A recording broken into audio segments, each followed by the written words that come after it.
ಜೈ ಬಾಬಾ ಸ್ವಾಮಿ. ಹಿಮಾಲಯದ ಸಮರ್ಪಣಾ ಯೋಗ ಭಾಗ 1, ಸಂಚಿಕೆ 77, ಪುಟ ಸಂಖ್ಯೆ 444. ಇವತ್ತಿನ ಗ್ರಂಥ ಪಠಣವನ್ನು ಗುರುವಂದನೆಯೊಂದಿಗೆ ಪ್ರಾರಂಭ ಮಾಡೋಣ.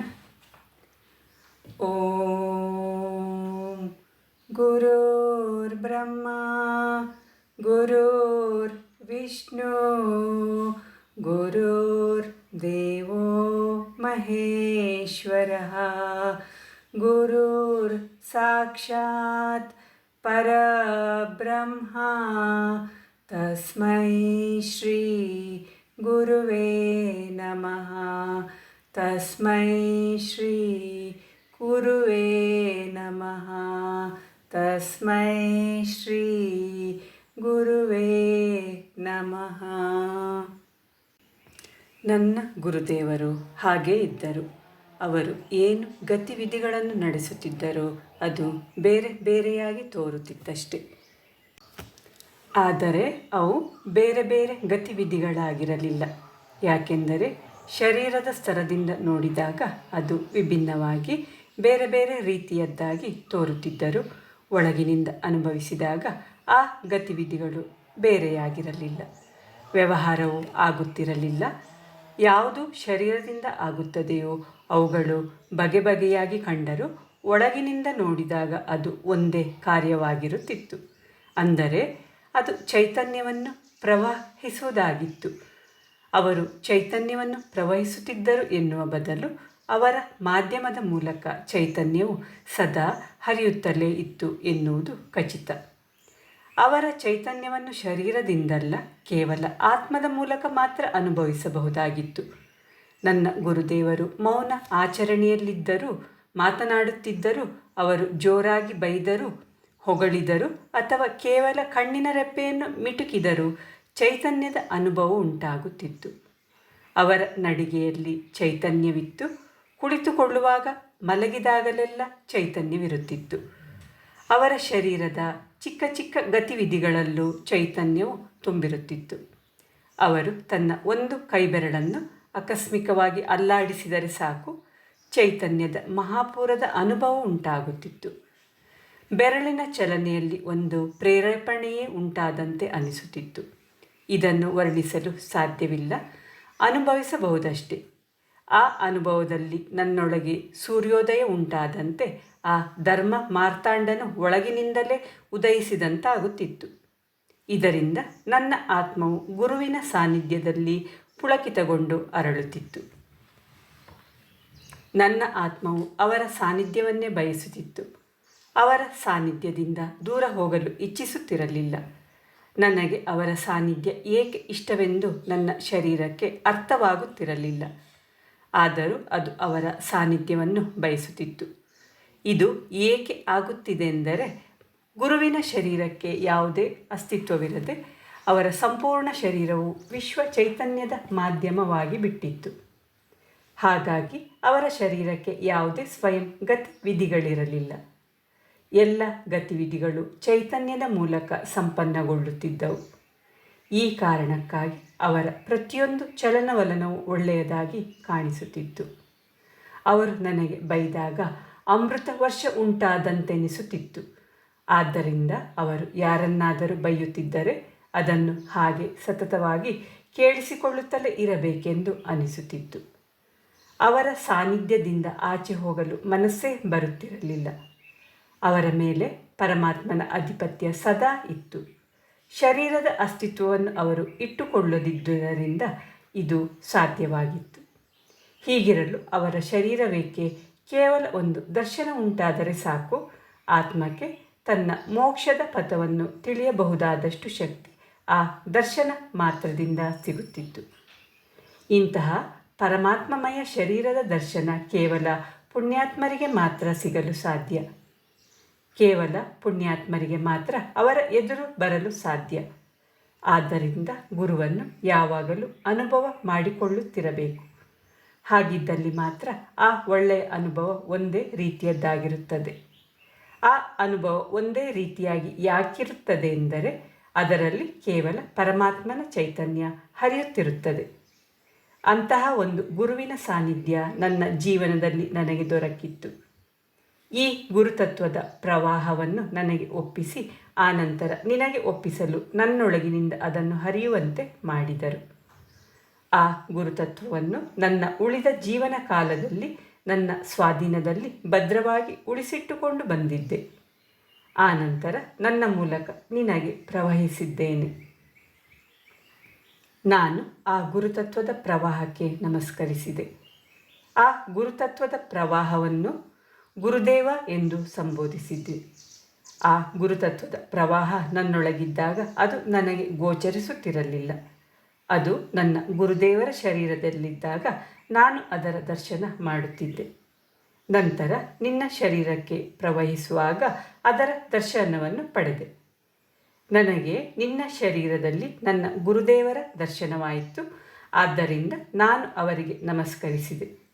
ಈಗ ನನ್ನ ಶರೀರದ ಸಂಬಂಧವು ಸಮಾಪ್ತಗೊಂಡಿದೆ, ಹಾಗೆಯೇ ಧ್ಯಾನವು ಸಮಾಪ್ತಗೊಂಡಿದೆ ಎಂಬುದು ಆ ನಮಸ್ಕಾರದ ಸೂಚನೆಯಾಗಿತ್ತು.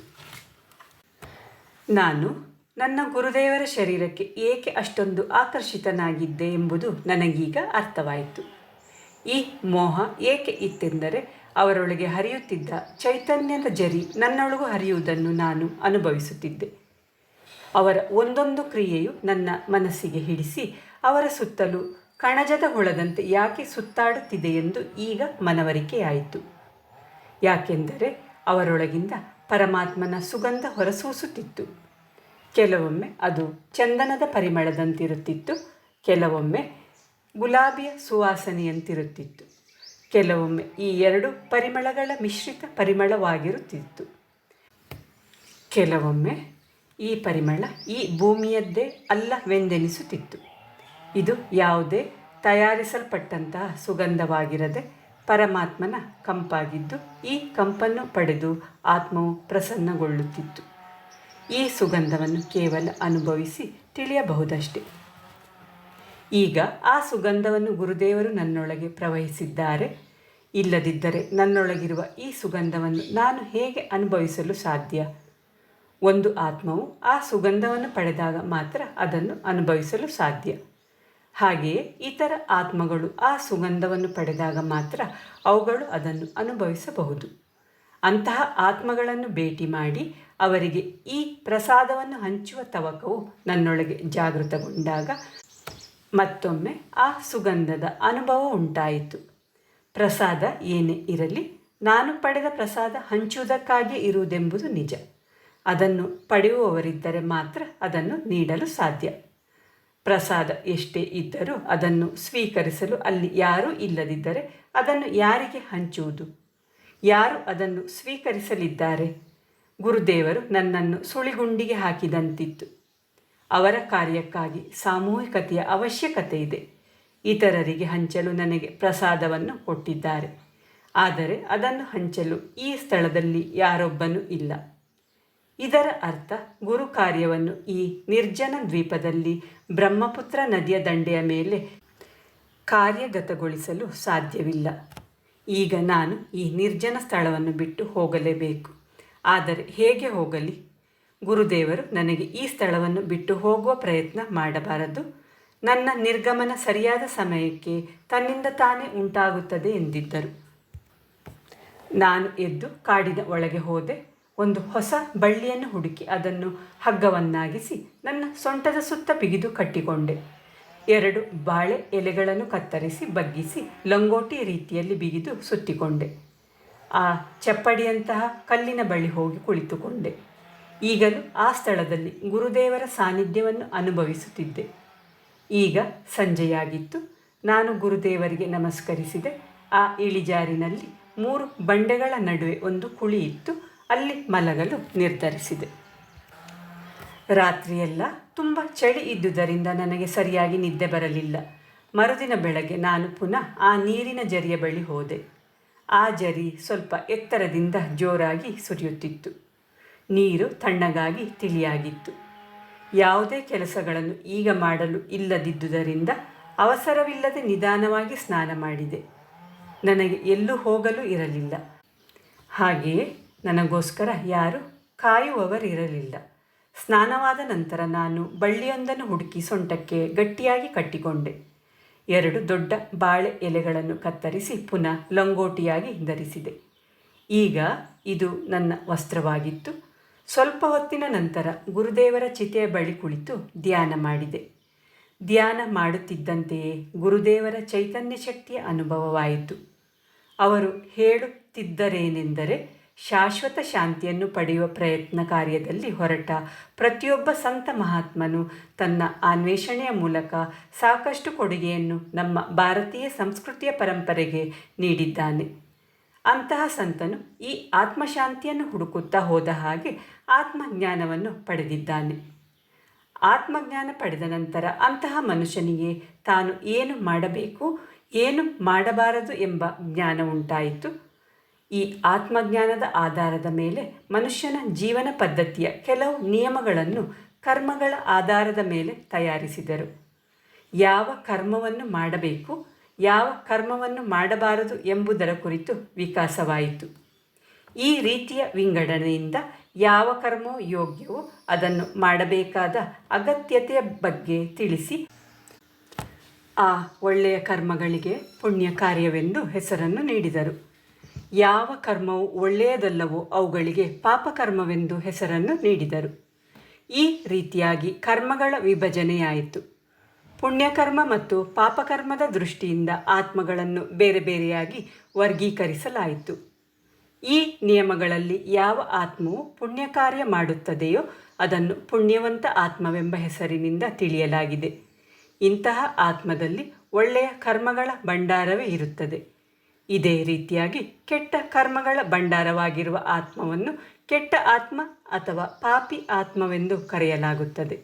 ಅಂದರೆ ಮಾಡುವ ಕರ್ಮಗಳಿಂದ ಪುಣ್ಯಾತ್ಮ ಅಥವಾ ಪಾಪಾತ್ಮ ಎಂದು ತಿಳಿಸಲಾಗುತ್ತದೆ. ಹೀಗೆ ಕರ್ಮಗಳಿಗೆ ಪ್ರಧಾನತೆಯನ್ನು ನೀಡಲಾಗಿದೆ. ಕರ್ಮಗಳ ಪ್ರಧಾನತೆಯಿಂದಲೇ ಕೆಲವು ಧರ್ಮಗಳ ಅಥವಾ ಉಪಾಸನಾ ಪದ್ಧತಿಗಳ ನಿರ್ಮಾಣ ಉಂಟಾಗಿ ಇದರಲ್ಲಿ ಪರಮಾತ್ಮನ ಮಹತ್ವವಿಲ್ಲದಾಯಿತು. ಒಳ್ಳೆಯ ಕರ್ಮಗಳನ್ನು ಮಾಡಿದರೆ ಒಳ್ಳೆಯ ಫಲಗಳು ದೊರೆಯುತ್ತವೆ, ಹಾಗೆಯೇ ಕೆಟ್ಟ ಕರ್ಮಗಳನ್ನು ಮಾಡಿದರೆ ಕೆಟ್ಟ ಫಲಗಳು ದೊರೆಯುತ್ತವೆ ಎಂಬುದಷ್ಟೇ ನಂಬಿಕೆಯಾಗಿ ಬೆಳೆದು ಪರಮಾತ್ಮನ ಮಹತ್ವ ಮಾಯವಾಗಿ ಮನುಷ್ಯನ ಇಡೀ ಜೀವನ ಕ್ರಮವು ಅವನ ಕರ್ಮಗಳ ಆಧಾರದ ಮೇಲೆ ನಿಂತುಬಿಟ್ಟಿತು. ಕರ್ಮಗಳಿಗೆ ಎಷ್ಟೊಂದು ಮಹತ್ವವನ್ನು ನೀಡಲಾಯಿತೆಂದರೆ ಕರ್ಮಗಳನ್ನು ಮಾಡಿಸುವ ಒಂದು ಶಕ್ತಿ ಇರುತ್ತದೆ ಎಂಬುದಕ್ಕೆ ಲಕ್ಷ್ಯ ಕೊಡದೆ ಅದನ್ನು ಕಡೆಗಣಿಸಲಾಯಿತು. ಕರ್ಮವೇ ಎಲ್ಲವಾಗಿ ಬಿಟ್ಟಿತು. ಒಳ್ಳೆಯ ಕರ್ಮಗಳನ್ನು ನಡೆಸುವ ಶಕ್ತಿ ಏನಿರುತ್ತದೆಯೋ ಅದರ ವಿಷಯವನ್ನು ಮರೆತು ಬಿಟ್ಟರು. ಹೀಗೆ ಹಲವಾರು ವರ್ಷಗಳವರೆಗೆ ಕರ್ಮ ಪ್ರಾಧಾನ್ಯತೆಯ ವಿಷಯಗಳು ಮುಂದುವರಿದು ಇವುಗಳ ಬಗ್ಗೆ ನಿಯಮಗಳನ್ನು ರೂಪಿಸಿ ಅವುಗಳನ್ನೆಲ್ಲ ಪುಸ್ತಕಕ್ಕೆ ಸೀಮಿತಗೊಳಿಸಿ ಇದು ಪವಿತ್ರ ಕರ್ಮವಾದ್ದರಿಂದ ಇದನ್ನು ಮಾಡಬೇಕು, ಇದು ನಿಯಮ, ಹಾಗೆ ಇದು ಕೆಟ್ಟ ಕರ್ಮ, ಇದನ್ನು ಮಾಡಬಾರದು, ಇದು ನಿಯಮ ಎಂದಾಯಿತು. ಮನುಷ್ಯ ಈ ನಿಯಮಗಳಲ್ಲಿ ಬಂಧಿತನಾಗಿ ಮೋಕ್ಷ ಪಡೆಯುವ ಇಚ್ಛೆ ಇದ್ದರೆ ಈ ನಿಯಮಗಳನ್ನು ಪಾಲಿಸಬೇಕು, ಇದು ನಿಯಮ ಎಂಬುದಾಗಿ ನಂಬಿಕೆಗಳು ಬೆಳೆದವು. ಮನುಷ್ಯ ಸಮಾಜದ ವಿಕಾಸಕ್ಕೆ ಈ ನಿಯಮಗಳು ಆಧಾರವಾದವು. ನೇಯ್ಗೆಯ ಉದ್ದ ಹಾಗೂ ಅಡ್ಡ ಎಳೆಯಂತಿದ್ದ ಈ ನಿಯಮಗಳನ್ನು ಆಧರಿಸಿ ಕೆಲವು ಹೊಸ ಶಾಸ್ತ್ರಗಳನ್ನು, ಪವಿತ್ರ ಗ್ರಂಥಗಳನ್ನು ತಯಾರಿಸಿದರು. ಇದರಿಂದ ಜನರು ಪರಮಾತ್ಮನಿಂದ ದೂರವಾಗಿ ಬಿಟ್ಟರು. ಯಾರ ಸಜೀವ ಜ್ಞಾನವು ಕೇವಲ ಅನುಭೂತಿಯ ಆಧಾರದ ಮೇಲೆ ಇತ್ತೋ, ಯಾವ ಆತ್ಮಜ್ಞಾನದಿಂದ ಯಾವುದನ್ನು ಮಾಡಬೇಕು ಹಾಗೂ ಯಾವುದನ್ನು ಮಾಡಬಾರದು ಎಂದು ಜನರು ತನ್ನಷ್ಟಕ್ಕೆ ತಿಳಿಯಬಹುದಿತ್ತೋ ಆ ಸಜೀವ ಜ್ಞಾನ ಕಳಚಿಬಿದ್ದು ಕೇವಲ ಪುಸ್ತಕಗಳಲ್ಲಿ ಬರೆಯಲಾದ ನಿರ್ಜೀವ ಜ್ಞಾನ ಮಾತ್ರ ಸಮಾಜದಲ್ಲಿ ಪ್ರಸಿದ್ಧಿ ಪಡೆಯಿತು. ಅದಕ್ಕೆ ಮುಖ್ಯ ಕಾರಣವೇನೆಂದರೆ ಪುಸ್ತಕಗಳು ಓದಲು ಸುಲಭವಾಗಿದ್ದವು. ಒಬ್ಬ ಪುಸ್ತಕಗಳನ್ನು ಓದಿ ಜ್ಞಾನವನ್ನು ತಿಳಿದು ಇತರರಿಗೆ ಹೇಳಬಹುದಾಗಿತ್ತು. ಜೈ ಬಾಬಾ ಸ್ವಾಮಿ. ಇವತ್ತಿನ ಗ್ರಂಥ ಪಠಣವನ್ನು ಮುಕ್ತಾಯಗೊಳಿಸುತ್ತಿದ್ದೇನೆ. ಶಾಂತಿಪಾಠ. ಓಂ ದ್ಯೋ ಶಾಂತಿ ಅಂತರಿಕ್ಷ ಗೊಂ ಶಾಂತಿ ಪೃಥ್ವಿ ಶಾಂತಿ ಆಪಃ ಶಾಂತಿ ಔಷಧಯಃ ಶಾಂತಿ ವನಸ್ಪತಯಃ ಶಾಂತಿ विश्वे देवाः शान्ति ब्रह्मशान्ति सर्वगं शान्ति शान्तिरेव शान्ति सा मां शान्तिरेधि ॐ शान्ति शान्ति शान्तिः सर्वरिष्टसुशान्तिर्भवतु।